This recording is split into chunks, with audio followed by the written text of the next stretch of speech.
Hi, this is the Goodlife investor, and today I wanted to discuss some very important facts about the Netherlands and the Dutch, which may positively or negatively influence your decision to either reside or take up the Dutch nationality. If you're new to my channel, my name is Jay Suresh, and here we discuss the latest and greatest on citizenships, residencies, investments, and a lot more. So before we get started, go ahead and click that subscribe button like right now, so you are always caught up on the latest and greatest on all the residencies, the changes, the citizenship, the new programs, the impact to existing programs, and investment opportunities, and a lot more.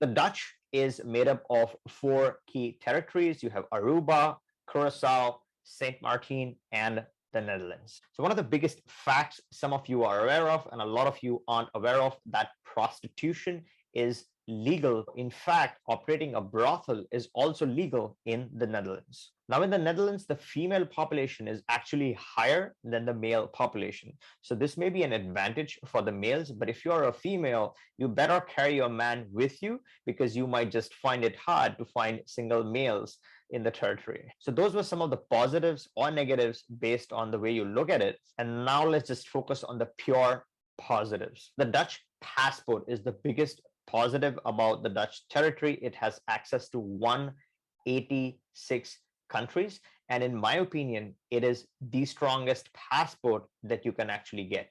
Now, Dutch does allow dual citizenship in certain circumstances. So if you're married to a Dutch national and you qualify, then you basically can keep your other nationalities in addition to your Dutch passport. Now, it does not encourage, or rather I should say discourages, keeping a dual nationality in all other modes of naturalization. Having said, it's one of the more progressive Western nations, and I'm really hoping that in future they might have some more flexibility when it comes to dual nationality by other means as well. But for now, if you get your citizenship through marriage, then it does allow dual citizenship, but otherwise it discourages the dual nationality concept. The next one is safety. Now, it really ranks very highly on safety. So Netherlands, for example, is the 5th safest country to visit. Now, these numbers keep changing and fluctuating, but the basic idea is that it's an extremely safe location if you're looking to visit, reside, or reside long term. Now, regarding the luxury, Netherlands is one of the richest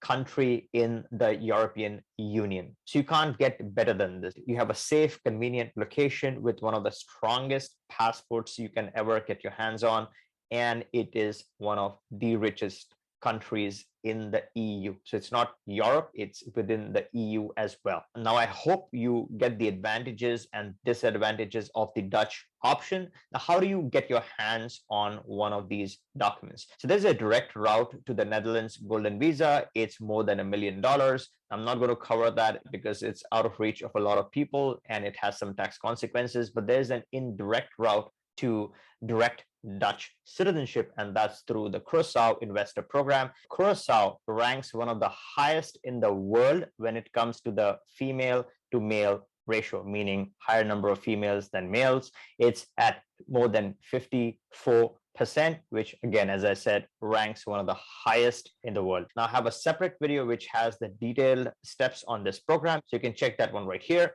To summarize, the idea is that you buy your own property on the Dutch territory of Curaçao for 280K or more, and that gives you a permit to reside in the Dutch territory. And utilizing that permit, if you keep the property and keep renewing the permit for 5 years, then at the end of the 5th year, you can apply for your Dutch nationality. Now, the minimum residency just to maintain the permit is literally next to nothing. It's 1 day a year. So if you spend 1 day in a year on the territory, then you just keep your residency. But if you want to convert this into citizenship, you satisfy the minimum residency requirements, show some ties to the country, satisfy some requirements, and then you are on your way to actually becoming a Dutch citizen. Now, the reason why a Curaçao resident qualifies for a Dutch citizenship is because Curaçao doesn't have its own citizenship. It's a Dutch territory. So eventually the citizenship that you get is a Dutch full citizenship. Opens the path for direct Netherlands access. You're a citizen of the Dutch, you're a citizen of Netherlands, and along with all the other territories. And that way you get one of the strongest passports. If you are interested in starting this or any other residency, click the link in the description, book a call. We can discuss your use case and how you can satisfy some of these requirements. We can also get you started with the program of your choice. And if you haven't already, still go ahead and subscribe. And if you like this video, give me a thumbs up.